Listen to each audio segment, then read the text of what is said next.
So today I'm going to talk about land use and land cover change and malaria risk in the Amazon region.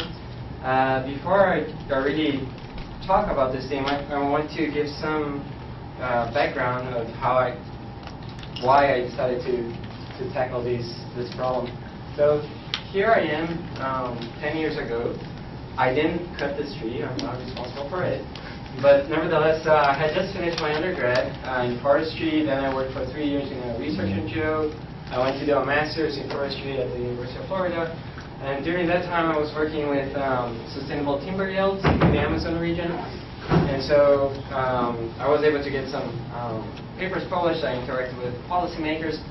But it eventually became evident to me that it was awkward to spend so much time and energy and money, in the case of policymakers, on something, if you realize that perhaps 98% of timber logging in the Amazon region is illegal. So you can draft these very nice laws, but nevertheless, it really, in reality, doesn't matter, because since so much is illegal, then you're not really changing anything at all. So during my PhD, I thought I would pursue something that people really would stop and give more attention to. And that's why I decided to tackle the theme of land use and land cover. I'll just abbreviate as LULC, and malaria. And so the main question in this talk is trying to figure out if there is a relationship between these two, and if there is, what sort of relationship. So just a very brief description of malaria. Malaria is a disease, infectious disease transmitted by mosquito. Because the vector, the mosquito, is known to be influenced by microclimate, it's very sensitive to that. It seems to be a logical connection that perhaps by altering microclimate and perhaps drainage conditions through land use, land cover, that could affect the vector and therefore the risk of being infected with malaria. So here's a bit of the literature on that. So there was a recent review saying that 42% of the burden of malaria can be attributed to the environment, and so that's a large fraction. But also, if we think historically of the different countries that used to have malaria, it's kind of interesting. Many countries that actually you don't currently think of having malaria used to have it. So that includes England, Portugal, Spain, and here what I'm showing is a picture from CDC of the US. And so all the region that's dark in 1882 is the region that used to have malaria, and there's a picture 1932. And if you look at the earlier papers, what they say that was going on here was basically there was massive ecological change through people cutting down forests and replacing savannas by agricultural fields that often had very poor drainage, and that resulted in a lot of malaria. But then you see this very large shrinkage of the area with malaria in 1932, and then it makes you wonder, well, how was the US able to go from here to there?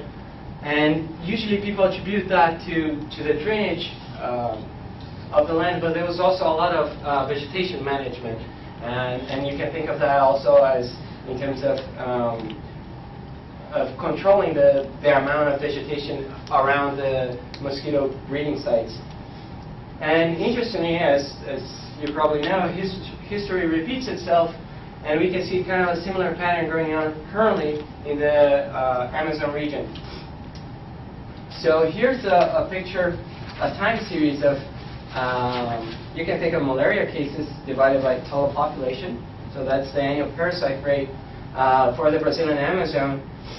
And in the 60s or 70s, they started the construction of this highway called Trans-Amazon. And basically the idea there was that there was a military government in Brazil thinking that there was this vast region full of resources and that very few people living there, and that all these foreign countries interested in that region would be very easy for them to invade and occupy. So their idea was either we occupy it ourselves or we surrender the region. That was kind of the mentality at that time. And at the same time, there was a lot of landless people in the northeast. And so it made perfect sense for them. Well, we have this area that we have a lot of land but few people. We have this other group of people that don't have land and they want land, so let's just put them together.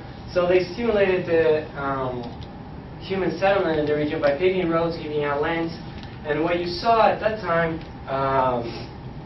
was not only a huge increase in malaria cases, but also a huge amount of deforestation. And so if you just look at the literature from the Brazil, you would see that people really link a lot of ecological disturbance to malaria. And so in a way, that's kind of repeating the agricultural frontier expansion in the U.S. is now to some extent going on in the Brazilian Amazon as well. And so the question is, well, there seems to be a lot of relationship of land use, land cover with malaria, but the goal of this presentation is really to get a closer look at that and see how exactly that relationship is. Here, just talking a bit about the Amazon region, why would we focus at that region in particular? So it is a region that's very sensitive. There's a lot of pressure currently. So here's a map of a recent study showing in red the areas that had been deforested from I think 2000 to 2005. That region there is called the arc of deforestation. So this region is really important in terms of biodiversity. You can think of carbon stocks, regulates regional climate. A lot of the drinkable water in the world goes through that basin. Nevertheless, it's under a lot of pressure. One thing that, on the other hand, people that work with conservation don't know is that this region is also critical in terms of public health. So here are some indicators of public health for the region. So the Brazilian Amazon has less than 1 physician per 1,000 inhabitants. Does somebody know what the corresponding statistics for the U.S.? Any guess? Just to put into perspective, right? 6 per 100. 6 per 100. Very off. It's 2.4. But for the for Brazil in general, it's 1.8. So there are not many physicians down there. This really has a very high child and maternal mortality rate. You can see this time series. This is the Brazilian Amazon. This is Brazil, and this is maternal mortality. It's around 60. For the U.S., it's around 21. So it's a lot smaller in the U.S.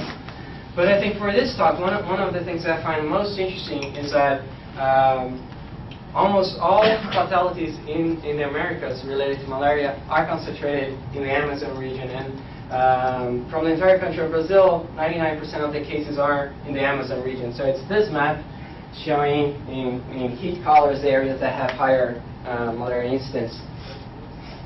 And I think that's kind of the interesting thing, because then you can kind of compare with the map up there, and would there be any relationship between the areas that are being deforested and malaria incidence?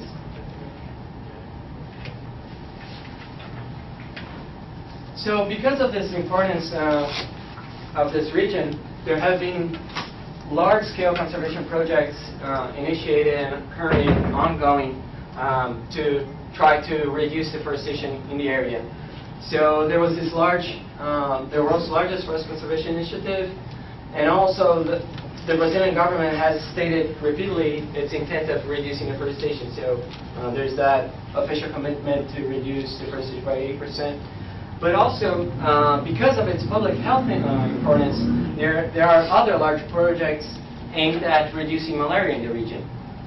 So here you have the USAID project, the Amazon Malaria Initiative, and also the other project from Global Fund to fight tuberculosis, AIDS, and malaria. And the interesting thing is that these projects have largely been implemented in parallel. There's no really conversation going on, and you might wonder, could perhaps results from one project benefit another project, or could they actually be conflicting in some way? And so the key question here is, are we in a situation where perhaps conservation and public health can benefit each other. And if so, that would be really a great news for public policies makers, because in that case, then there's a lot of synergies. Perhaps these projects could work together, and in that sense, you would waste less money if it was done so, and you would have a much more important, a much more relevant public policy message if there was this win-win situation. On the other hand, you could have a situation where actually more conservation means less public health, or vice versa, where there's a trade-off, in which case there's all sorts of ethical issues that might arise, especially because public health burden is typically very local, while conservation benefits such as ecosystem services are typically regional to global. So there are all sorts of interesting questions that might arise if there is indeed a trade-off between these two. So today I'm going to start by giving a description of a study that I conducted in a place called Ramal Granada, Acre. This is the picture of Brazil. In blue we have the Brazilian Amazon, and here's the study site. So Acre is the state here on the southwestern Brazilian Amazon. Here's the Landsat mosaic of 2006. In green are areas that are forested, in pink are areas that are deforested, and here's the site that I'll be talking about. As you can see, this region of the state is highly deforested. The capital is around here, Rio Branco, but the state overall is pretty much conserved.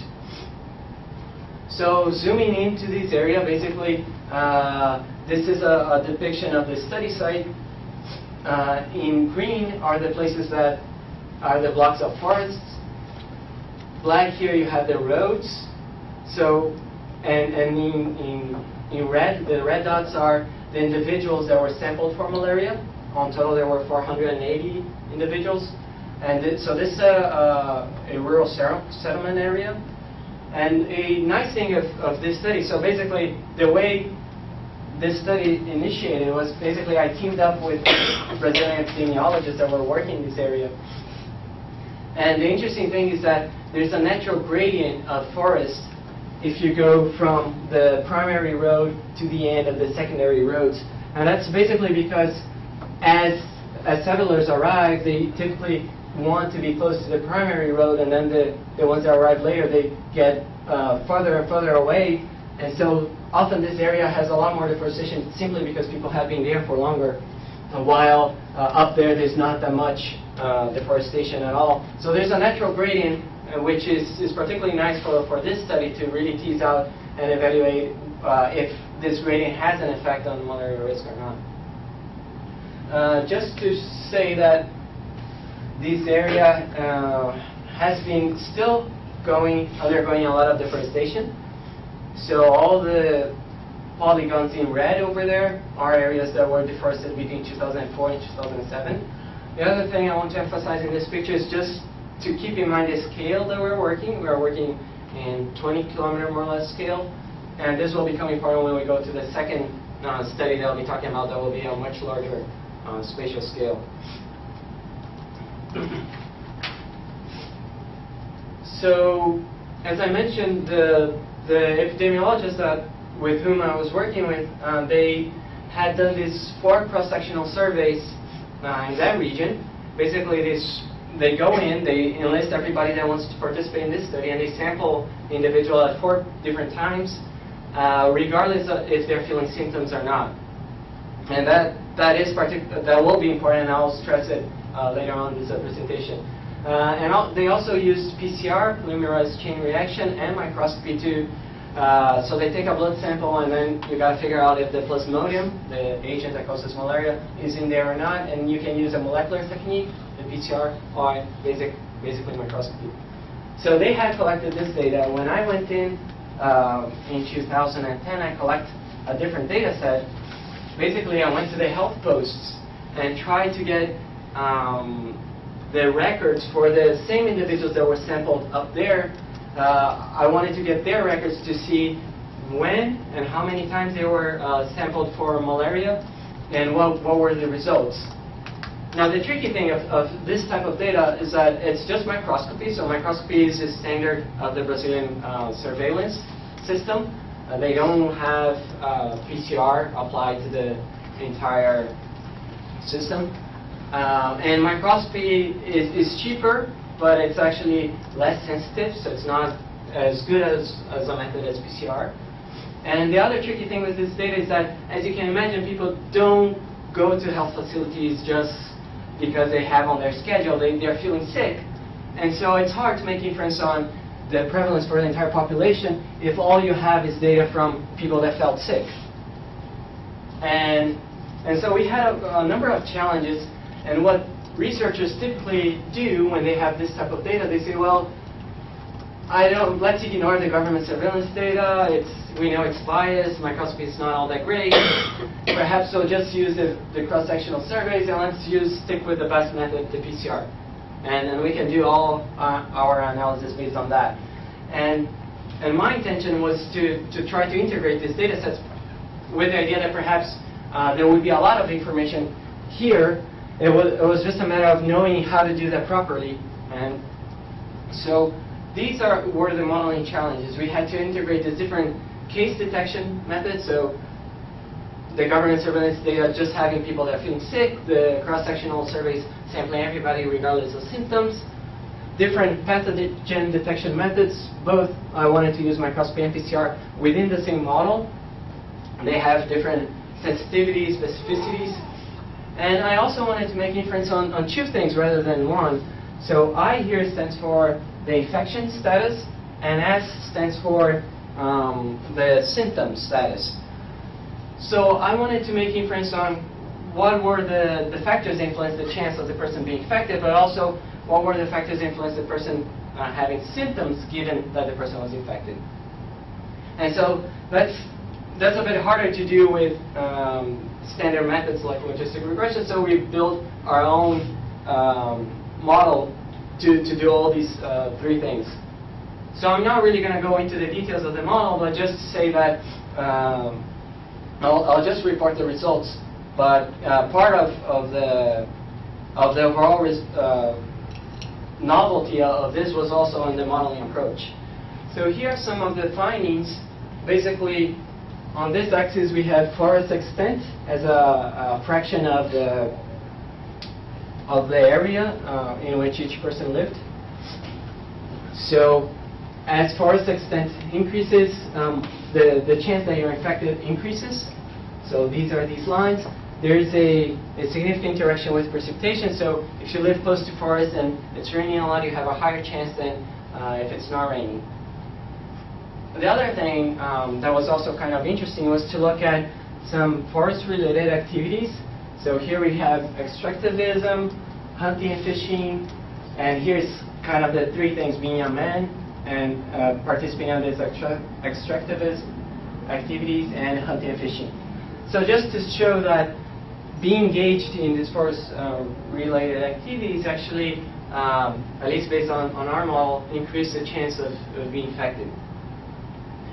On the other hand, one of the key variables that we wanted to test, and that was often cited in the literature as a primary factor related to malaria risk, was deforestation. But deforestation actually never came out to be significant in these models.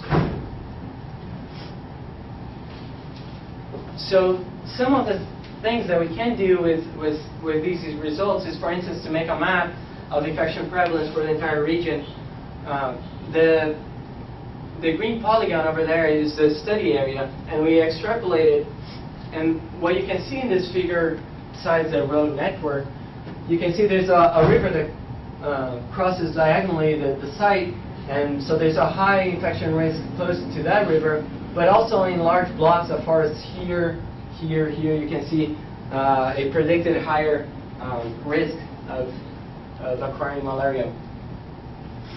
And the other thing that was also interesting from this study was that we were able to calculate the probability of being an asymptomatic carrier.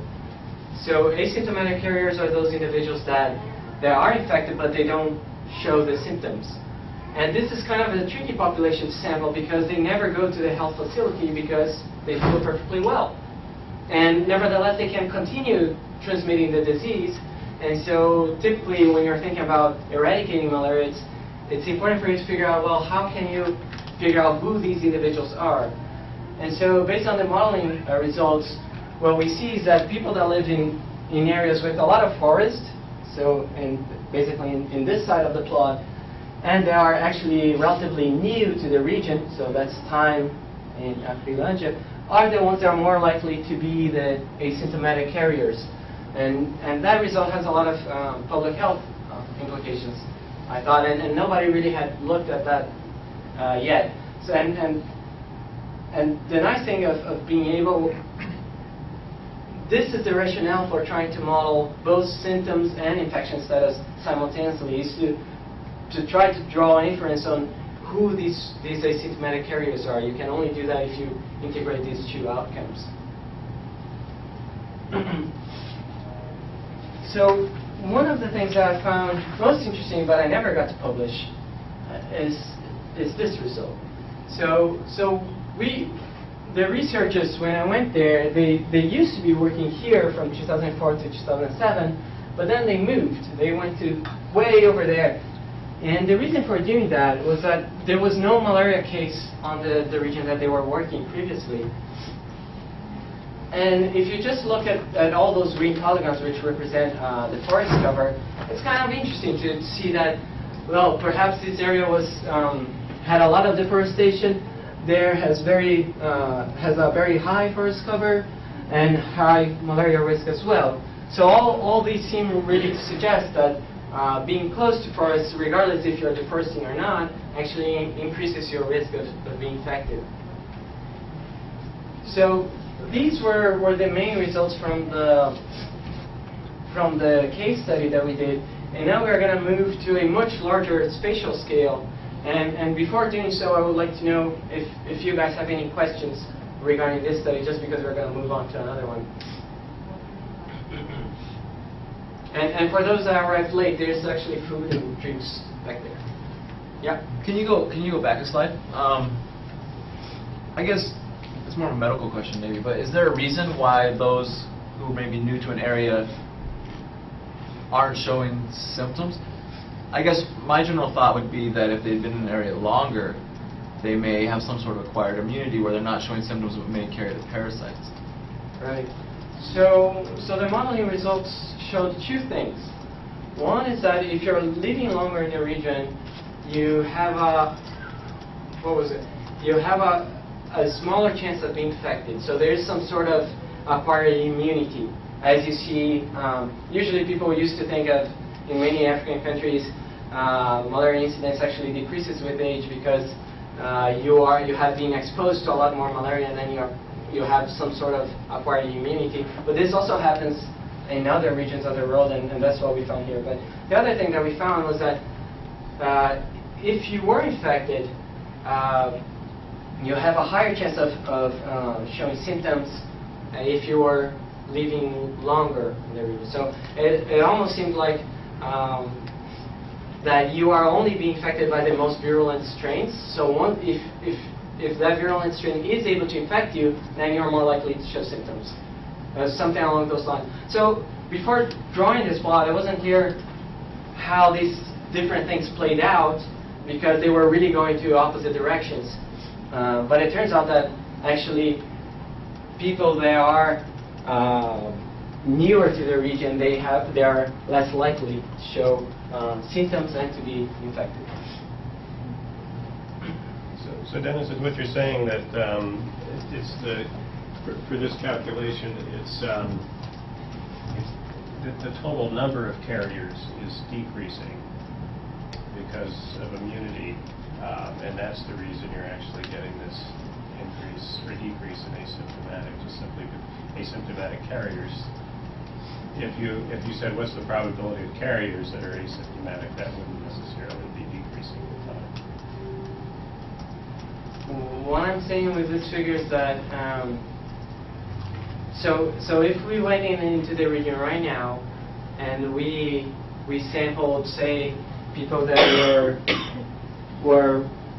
had been there for quite a long time and lived in highly deforested area, versus sampling somebody that was in a highly forested area and was new to the region, there would be a higher chance of this guy being a asymptomatic carrier rather than this guy. That's what I thought you were saying. Yeah. But the fraction of carriers that are asymptomatic might not be. Right. That might be different.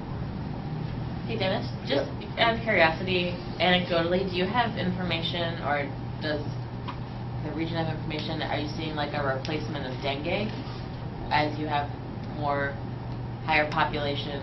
I'm not really sure what the population statistics are here, but you know, as you move to, if it becomes more urban, if you can call it that, or just higher population density, do you know if they're seeing a higher rise? I haven't. Dengue there? I don't actually have dengue statistics for this region, but I haven't seen anybody commenting. And one thing is that this region is actually, I mean, although it's heavily deforested, it's very far from what you can think of urban. So I don't necessarily know that dengue is a major issue there. Oh yeah, yeah.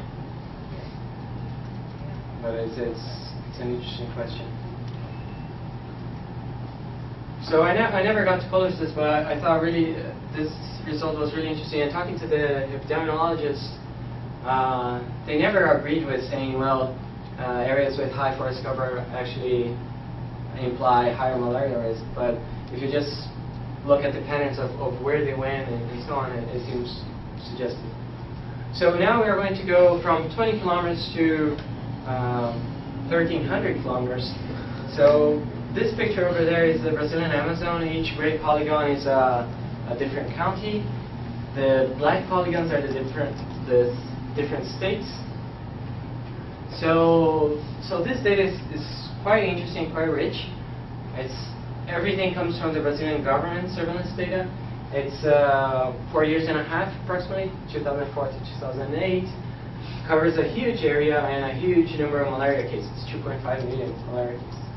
Now, despite being so rich and having so much data, it is really tricky to model this because there are a number of issues. One of them, and we can go into more details, one of them is knowing where the health facilities are within this large area. So for you to have an idea, I think this is the largest county. It represents like 12% of England, but 0.1% of the population. So it's a huge area, it's very small population. So if you don't know where the health facilities are, you can say, well, this county is largely forested, so these people must be living within the forest, and we can contrast that against malaria. But it actually might be totally the opposite. It might be that they live in a highly deforested region, but it's because population density is so low, it might be just surrounding them, and the county overall is very forested. So there are a number of challenges into modeling this. I won't go into details. But just keep in mind that it's not trivial. So the first thing is we can just look at the data and see what it tells us. Here what I'm doing, I basically divided the data set into 10 population size classes. The idea was I wanted to control for population size class, so I would hope that within each population size class I can compare in more or less the same units the counties within each bean. And what I did, I actually classified, I made half of the counties that had high forest cover, I assigned them to the high forest cover category, they are in green, and the other half was assigned to the low forest cover, and they are in white. And so we can make this pairwise comparison within each bin. And it's quite striking to see that without doing necessarily any modeling, just the counties that have high forest cover, they typically have higher malaria incidence. So malaria incidence here is number of malaria cases per month per county, when compared to the counties that have low forest cover. And that seems to be somewhat consistent across the different population size classes. Now we can try to do something similar with deforestation rate, which has kind of again being cited as the main culprit for malaria in the region. And you don't really see that evident of a trend there. I mean, sometimes malaria cases are higher in one category, sometimes in another. So I thought just by plotting this result, it was really interesting to see these things stand out. Now, on the other hand, these types of graphs are not without their problems, because perhaps these areas that have high forest cover, they might have a number of other characteristics that could also influence malaria, not only forest cover itself. One of the key things that people raised when they were reviewing these articles was saying that perhaps these counties with high forest cover, they're also poorer, so that people that live in these areas, they live in more precarious conditions, which makes it easier for the mosquito to come in, there's less drainage, and so perhaps there's a confounding issue here with poverty. If that was the case, what we would expect would be the following. Say this was GDP, we would expect that everything in green would have very little GDP, everything in white would have high GDP, if poverty was really an explanation for what we are finding here. When we do go and make that plot of GDP against population size plots, we see that that's not necessarily true. Counties that have high forest cover are not necessarily poorer than the ones that don't have high forest cover. So that rules out one thing, but there could be a number of other things. So we can still keep on going with this visualization exercise by plotting data differently. This time I'm plotting malaria incidence per person. So it's kind of standardizing by dividing by population size. And you can see kind of this nice increase with forest cover. Not necessarily nice for the people that live. Still, it seems really evident from this plot. While for deforestation rate, it's a bit messier trend, if any, there.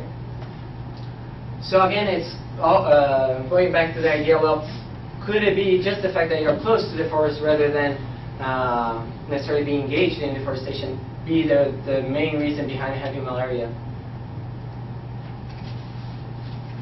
So what do these results imply for conservation? One of kind of the main interventions that conservationists have thought of in the tropics to halt deforestation is to create protected areas. And protected areas, therefore, have been created in many different places.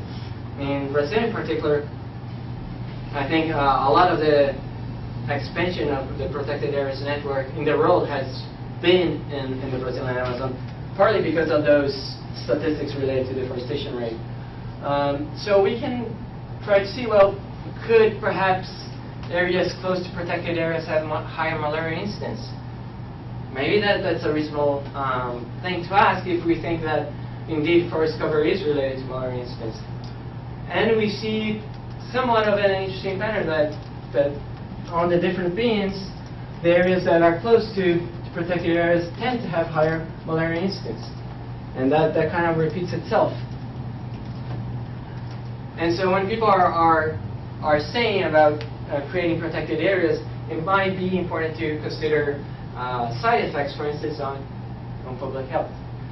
Now we took this one step further and trying to do some futurology. Here we're going to try to predict what's going to happen to malaria till 2050.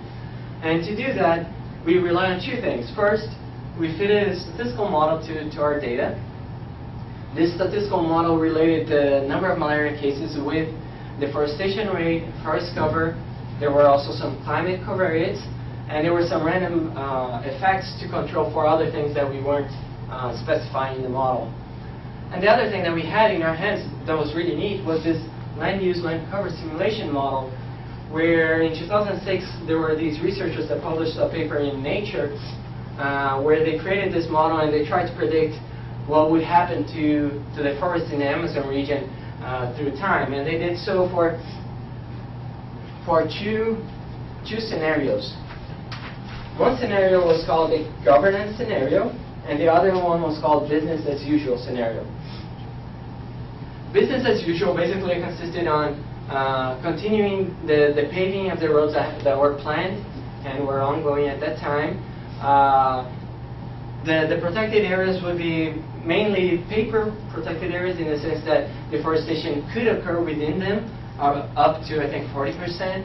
That was one of their assumptions. Law enforcement would be low, so a number of other restrictions on deforestation would not be put into place. That was their business as usual. The government scenario was, well, we have these protected areas, we are going to be able to protect them very well. Deforestation is not going to happen within them. Many of the roads are slated for paving, they are not going to be paved, and we'll be able to control overall what's going on in the region.